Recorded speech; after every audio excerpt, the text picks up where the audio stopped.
Assalamualaikum warahmatullahi wabarakatuh. Selamat datang kembali di mata kuliah Etika dan Profesi. Pada video kali ini, kita akan membahas tentang meningkatkan profesionalisme di bidang teknologi informasi. Ya. Nah, sebagai yang Anda ketahui, tentunya kalau di tahun 2021 seperti sekarang ini, profesi IT merupakan salah satu profesi yang lagi booming ya, termasuk profesi yang paling menjanjikan karena tuntutan dari industri terhadap profesi IT ini sangatlah luar biasa. Ya, jadi bagi kita seorang yang berkecimpung di bidang teknologi dan informasi, mengembangkan profesionalisme menjadi suatu hal yang sangat mutlak kalau kita memang mau terus meningkat karirnya. Apalagi di era global seperti sekarang ini, banyak orang-orang saingan kita bukan hanya teman-teman satu negara atau satu perguruan tinggi dan lain sebagainya, tetapi dari berbagai mancanegara. Oke, ini yang kita bahas, ada gambaran umum pekerjaan di bidang IT, profesi di bidang IT, kemudian pekerjaan di bidang IT standar pemerintah dan standar profesional IT. Oke, teknologi informasi merupakan teknologi yang berkembang sangat revolusioner, sangat luar biasa ya. Tadi saya sudah sampaikan di awal, baik perkembangan dari segi software ataupun hardware. Ya, seperti Anda ketahui, kalau Anda lihat sekarang, software pun berkembang sangat pesat ya. Bahkan sekarang memang eranya adalah cloud computing, semuanya dijalankan secara cloud, tidak harus install dan lain sebagainya, atau aksesnya anytime anywhere ya. Dari segi hardware pun kalau Anda lihat perkembangan seperti CPU, kemudian kartu grafis dan beberapa perangkat-perangkat IoT lainnya juga sangat luar biasa sekali sekarang. Sekarang sudah hampir semua kita sangat dimanjakan ya dengan adanya IT. Nah, tetapi di satu hal ini punya suatu konsekuensi bagi kita para pengembang ataupun khususnya bagi seorang yang berkecimpung di bidang teknologi informasi atau katakanlah sebagai profesionalisme di bidang teknologi informasi untuk selalu mengikuti perkembangan. Di beberapa materi kemarin saya sempat mengatakan kepada Anda, saya sebagai seorang dosen, mungkin sebagai dosen komputer, kalau kita coba apple to apple dengan Anda mungkin yang masih muda, tentu di beberapa bagian mungkin pengetahuan saya jauh lebih baik ketimbang Anda atau lebih baik ketimbang Anda ya. Tetapi kalau kita berbicara mengenai future teknologi ke depan, ya, tentunya kita berjalan beriringan. Karena teknologi ini kita nikmati dalam waktu yang bersamaan. Kalau saya berbicara mengenai teknologi lampau, maka mungkin saya lebih unggul ketimbang Anda. Tetapi kalau kita berbicara mengenai teknologi future, maka kita bisa dikatakan seimbang. Startnya seimbang. Tinggal bagaimana saya atau Anda yang nantinya lebih mengikuti tren teknologi atau terus belajar atau terus melakukan pengembangan diri. Maka bagi seorang profesionalisme atau seorang profesional di bidang teknologi informasi, mengikuti perkembangan teknologi itu suatu keniscayaan atau suatu keharusan. Nah, dalam menjalankan profesinya, seorang profesional tentunya ya mempunyai syarat-syarat profesional seperti apa? Pertama, dasar ilmu yang kuat. Dasar ilmu yang kuat di bidangnya ya. Jadi berkali-kali saya sampaikan, ini karena Anda sudah menjelang semester akhir, Anda tidak punya kewajiban untuk menguasai semua teknologi. Ya, semua teknologi jelas. Kalau seseorang menguasai semua teknologi itu suatu hal yang sangat luar biasa. Tetapi silakan Anda fokus pada salah satu teknologi yang mungkin Anda sukai. Mungkin di bidang jaringan atau bidang programming, mungkin bahkan programming lebih spesifik lagi di bidang apa, atau mungkin ada di bidang desain atau di bidang jaringan dan lain sebagainya. Silakan Anda kuasai salah satu di bidang itu. Kemudian penguatan kiat-kiat profesi yang dilakukan berdasarkan riset dan praktis, bukan konsep dan teoritis belaka. Tentunya kita sebagai seorang praktisi ya, nanti jadi praktisi IT, Jangan sampai Anda, saya, ataupun siapapun yang nanti berkecimpung di profesi teknologi informasi ini hanya kuat di bidang konsep dan teori saja. Tetapi kita juga mampu melakukan implementasi, mampu melakukan riset, ya. Jadi tentunya diawali dengan riset kalau Anda memang mau melakukan hal-hal yang untuk pengembangan, ya. Tentu Anda juga harus rajin baca jurnal, kemudian mulai lihat tren, oh apa sih yang dikembangkan, mungkin sekarang trennya deep learning Pak, atau mungkin sekarang trennya IoT. Oh sekarang yang kemarin rame itu deepfakes Pak. Dan terus Anda ngecek. Bukan berarti paham 100% tidak, paling tidak Anda tahu dulu, oh ini apa. Kemudian nanti berkembang, tentunya fokus kepada bidang apa yang ingin Anda kuati, ya. Tidak harus semuanya. Kalau Anda mau fokus ke bisnis intelijen, boleh di bisnis intelijen. Kalau Anda mau fokus di bidang kecerdasan buatan atau artificial intelligence juga boleh. Ataupun apapun itu, ya, saya kira kita juga butuh fokus. Fokus dulu pada satu bidang ilmu Anda untuk menjadi seorang profesionalisme. Pengembangan kemampuan profesionalisme berkesinambungan tentunya tadi, ya.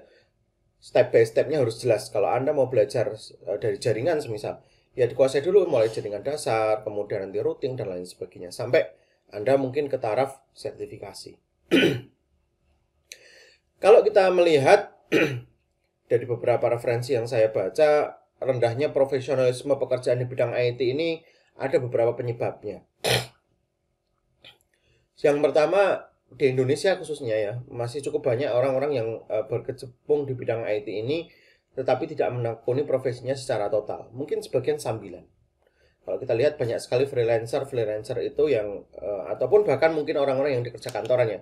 Karena kalau kita kadang-kadang dari beberapa info yang saya peroleh, kadang-kadang seseorang yang bekerja di kantoran itu kalau dia di IT kadang-kadang masih disibukkan dengan beberapa pekerjaan yang lain yang mungkin non IT, ya. Yang artinya itu cukup menyita. Tetapi kalau kita lihat trennya sekarang, orang-orang yang bekerja atau berkecimpung di bidang IT ini sudah mulai fokus. Khususnya kalau kita lihat orang-orang yang fokus pada content creator, ya. Content creator kemudian tentunya memanfaatkan teknologi informasi. Kemudian belum adanya konsep dan yang jelas terintegrasi tentang norma dan etika profesi pekerjaan di bidang IT. Ya, ini memang sebenarnya sudah ada. Karena kita sudah punya undang-undang ITE, ya, paling tidak ini sebagai dasar, ya, untuk kita membentengi apa saja sih yang harus kita lakukan. Tentunya kalau kita berbicara mengenai etika profesi, maka kita harus merujuk lagi ke beberapa asosiasi profesi di bidang IT. Memang ini kalau asosiasi profesi masih belum kuat. Nanti kita bahas di pertemuan selanjutnya untuk asosiasi profesi di bidang IT.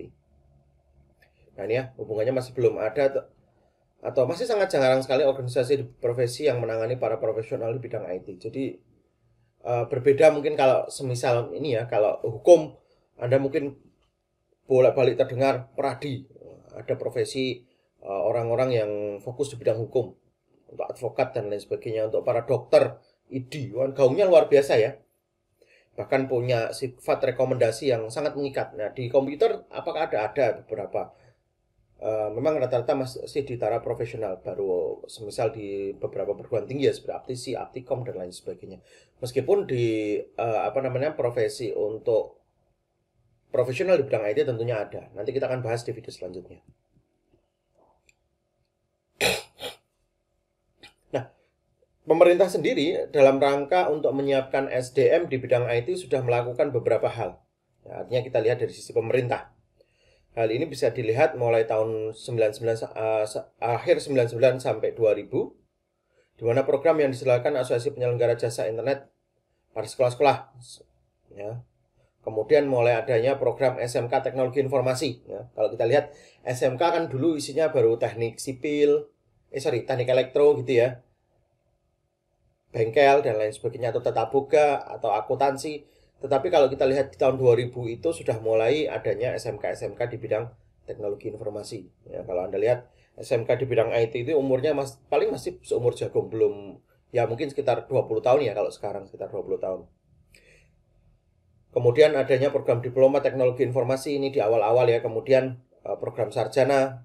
Bahkan kalau kita lihat sampai sekarang program kalau magister komputer itu pun belum sangat banyak ya, kalau kita lihat di Indonesia belum banyak sekali. Tidak sebanyak program-program seperti S2 ekonomi, S2 hukum dan lain sebagainya.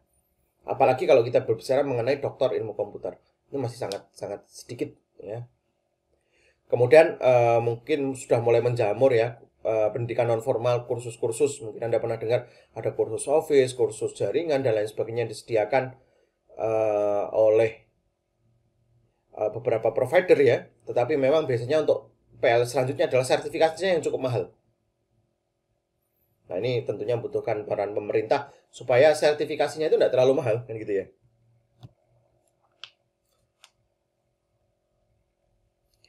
Nah, dalam mempertanggungjawabkan kemampuan menjalani pekerjaan di bidang IT perlu standar ya.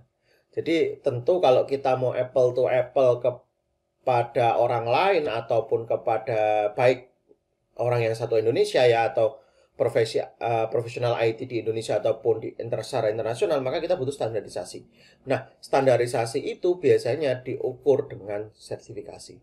Sekarang banyak sekali tren teman-teman, jadi karena kita di era global banyak sekali orang-orang misal dari India, dari Malaysia dan lain sebagainya datang ke Indonesia dengan menawarkan dia membawa sertifikasi komputer tertentu ya, bisa mengenai Office, jaringan, programming dan lain sebagainya. Kemudian menduduki suatu pekerjaan atau jabatan tentu yang tentunya cukup potensial. Nah, di Indonesia sendiri di beberapa tahun terakhir sebelum pandemi saya ikut sertifikasi profesi waktu itu untuk Oracle ya, untuk saya ikut trainingnya. Di Indonesia katanya baru ada 2 atau 3 orang yang sertifikasi database-nya cukup tinggi sampai ODP atau TDP ya, saya agak lupa. Tapi pada prinsipnya di kita memang cukup jarang sekali orang ngambil sertifikasi. Nah, sebelum nanti saya jelaskan kenapa banyak orang tidak ngambil sertifikasi profesi, kita bahas dulu apa sih pentingnya sertifikasi profesi di bidang IT ya. Oke, yang pertama tentunya untuk menuju pada level yang diharapkan, pekerja IT membutuhkan expertise yang didapatkan jika pelaku profesi mampu menguasai secara mendalam yang dibutuhkan dengan sertifikat. Tadi saya sampaikan di awal ya bahwasanya banyak perusahaan-perusahaan khususnya multinasional atau internasional yang meminta Anda menunjukkan bukti Anda punya sertifikasi profesional apa sebagai syarat syarat awal ya. Ini syarat administrasi. Tentunya saat nanti di syarat selanjutnya ini yang akan menentukan Anda untuk wawancara dan lain sebagainya. Jadi untuk syarat awal sebenarnya sertifikasi ini syarat awal Anda untuk dibaca, oh si A punya track record seperti apa. Nah, kalau Anda tidak punya sertifikasi, minimal Anda punya track record yang panjang pernah bangun sistem ini. Tentunya di masa kuliah ini Anda membangun portofolio itu juga sangat penting. Ya, jadi kalau Anda tidak mampu sertifikasi karena mahal, bangunlah portofolio. Ini yang paling tidak alternatifnya. Nah, profesi bidang IT merupakan menjual jasa ya. Kita sebenarnya pada prinsipnya menjual jasa atau bisnis atau trust, kepercayaan. Tentunya apa dengan track record ya? Track recordnya apa ya tadi? Kalau Anda bisa menunjukkan lewat sertifikat itu lebih baik. Tentunya sertifikat-sertifikat yang diperlihatkan adalah sertifikat yang dikeluarkan oleh lembaga resmi yang bertaraf internasional. Semisal Microsoft, semisal Oracle, semisal Cisco, Mikrotik dan lain sebagainya. Maka ini akan meningkatkan trust Anda, trust kepercayaan. Nah, kalau tidak bisa maka tadi alternatifnya ya, Anda membuat portofolio. Mungkin Anda pernah riset apa, membuat website apa, Anda cantumkan saja. Itu paling tidak hal yang paling minim yang paling tidak mulai sekarang harus Anda lakukan, yaitu membangun minimal portofolio. Nah, ini manfaatnya tentu kalau kita bersertifikasi menciptakan lingkungan kerja yang lebih profesional, pengakuan resmi pemerintah ya, kayak dosen, saya juga punya sertifikasi resmi di bidang sebagai karena kita fokusnya di tenaga pendidik ya, bukan profesional IT secara khusus. Ini yang kita kejar kalau di dosen, tapi bagi Anda seorang profesional, nanti Anda bisa lihat ada mungkin program bertingkat madya dan seterusnya. Kemudian pengakuan dari organisasi profesi sejenis. Jadi banyak sekali orang yang akan diakui, oh dia punya sertifikasi ini. Nanti di tingkat lokal, nasional maupun internasional akan juga diakui. Kemudian kalau Anda punya sertifikasi internasional, tentunya ini akan membuka pekerjaan Anda baik secara nasional, regional ataupun internasional secara lebih luas. Ya. Berdasarkan data yang saya ketahui, beberapa orang di profesi IT sekarang lebih suka beberapa itu adalah bekerja secara freelancer ya, tidak terikat oleh suatu harus ngantor dan lain sebagainya. Bahkan dia bisa bekerja di Amerika dan lain sebagainya, khususnya teman-teman programmer ya. Kenapa? Karena dia punya apa namanya, kepercayaan, punya trust, punya sertifikat, atau tadi dia punya company profile. Dia punya profile. Dan ini sangat penting. Memperoleh peningkatan karir dan mendapatkan perimbangan pedoman skala yang diperlukan. Tentu ya, kalau Anda karirnya mau naik, ya tentu Anda harus, atau level pendapatan Anda mau naik, ya Anda harus menaikkan skill Anda. Kan gitu ya. Tentu harganya akan beda antara yang beginner kemudian profesional. Tentunya nanti Anda akan dihargai dengan hal yang berbeda. Tentunya dalam hal pekerjaan ya, mungkin bayarannya akan jauh lebih mahal. Nah, di Indonesia atau secara internasional kebanyakan sertifikasi itu arahnya adalah best to product ya. Maksudnya apa Pak, best to product? Jadi jarang sekali sertifikasi itu khusus, misal sertifikasi bahasa C, sertifikasi PHP, tidak. Yang umum dikeluarkan itu adalah berkaitan dengan software dan hardware, memang betul. Seperti apa? Sertifikasi Microsoft, sertifikasi Oracle, sertifikasi Cisco, dan lain sebagainya. Karena ya alat-alat inilah yang nantinya dipakai di perusahaan. Perusahaannya pakai Microsoft, atau perusahaannya pakai Oracle, atau Cisco, dan lain-lain sebagainya.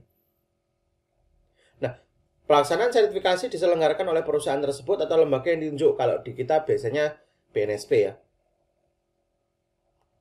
Di USM sendiri sudah bisa kalau hanya Microsoft ya. Yang diselenggarakan Microsoft, baik untuk kebutuhan database ataupun Office dan lain sebagainya, di USM bisa lewat Puskom. Biayanya relatif lebih murah ketimbang Anda harus keluar. Tentu biayanya, kalau umumnya memang sertifikasi itu punya biaya yang sangat mahal. Yang saya ketahui, semisal kalau yang di Oracle itu kursnya berapa puluh juta, nanti ujiannya itu 20-50 juta. Ujiannya. Dan tidak pasti lulus. Sangat mahal. Nah, ini beberapa contoh sertifikasi yang berkaitan dengan produk. Meskipun ada ya sertifikasi yang berkaitan tidak dengan produk, tetapi umumnya memang berkaitan dengan produk. Nah, kalau di USM baru yang bawah ini, Microsoft Office Specialist. Anda bisa ambil beberapa ini, Pak. Kalau yang atas ini bisa nggak diambil di Puskom? Bisa, tetapi pelatihannya yang tidak ada. Sertifikasinya bisa Anda ambil di sana, tetapi pelatihannya yang belum ada. Certified Trainer, ya, Database Administrator, System Engineering, System Database, Application Developer, dan lain sebagainya. Cukup banyak sekali. Kemudian Oracle ya. Kemudian, nah ini sampai yang OCM. OCM itu baru 2 atau berapa? Waktu saya ketemu itu, tentor saya dia baru OCP. Oracle Certified Professional. Ya. Ini level sertifikasi. Dan waktu itu kita mau ngambil ini. Oracle Certified Associate. Yang paling dasar. Itu biayanya pun juga mahal. Trainingnya 10 juta, ya. Kemudian tesnya juga hampir 10 jutaan kalau nggak salah. Cisco, ya ini Cisco yang kalau Anda lewat Pak Wisnu biasanya ya, dikoordinasi oleh Pak Wisnu. Cisco bener ya, Cisco ya Pak Wisnu ya. Ada CCNA, CCNP, CCIA. Nah, kalau Pak Wisnu biasanya RES 1, RES 2, dan lain sebagainya, nanti Anda yang jauh lebih, ini Anda bisa konsultasi ke Pak Wisnu. Jadi paling banyak memang mengarah kepada produk ya. Nah, ini beberapa sertifikasi yang berorientasi pada pekerjaan profesi. Ada ya, kalau tadi semisal berorientasi pada produk, ada juga yang berorientasi pada pekerjaan. Contoh Badan Sertifikasi Teknologi Informasi di Amerika, CDP, Certified Data Processor, Certified Computer Programming, Sistem Profesional, kemudian ini diselenggarakan oleh CompTIA ya, Network A+, Security Plus, IT A+, IT Project. Nah, ini beberapa sertifikasi yang berorientasi pada profesi. Nah, tadi saya sampaikan di awal bahwasanya pelaksanaan sertifikasi ini memang butuhkan biaya yang sangat mahal ya. Contoh misal kisaran 150 US dollar. Anda kemungkinan belum tentu lulus bayar 150 US dollar. Sehingga harus mengulang, bahkan ada sampai 2 kali ujian. Tapi tidak lulus, ujian lagi diperbolehkan tahun berikutnya. Bayangkan hanya untuk ujian saja Anda harus mengeluarkan misal 3 juta. Atau tadi ada yang 20 juta, 30 juta ya. Kalau nggak lulus ya baru Anda suruh belajar lagi, ngulang lagi tahun depan.